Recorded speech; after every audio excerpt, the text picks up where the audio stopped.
Hey everyone, I'm Jason Jenkins for CNET and I'm at the Apple launch in London, and this is the new iPad.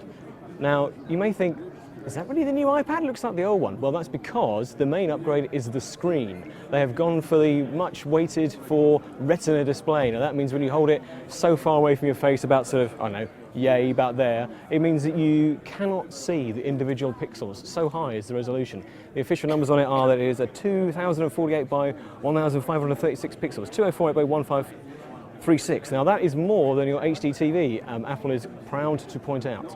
The other main thing that's been upgraded is the camera on the back. Now this is now a 5 megapixel camera. The old one on the iPad 2 was pretty terrible, I think we'll all agree. But this one, we're promised, is good enough to replace your existing camera. That is the claim.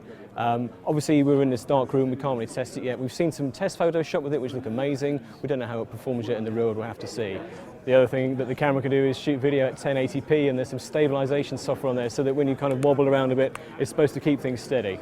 Inside are a bunch of new wireless technologies. Most of them are really applicable to the US. There's LTE, so if you travel that's useful. But there's some faster 3G in there, so if and when that sort of stuff comes to the UK, that'll be useful. The chip inside is the A5X. Now that's the upgrade to the A5. That's got quad-core graphics, and we're told that's much faster than NVIDIA's Tegra.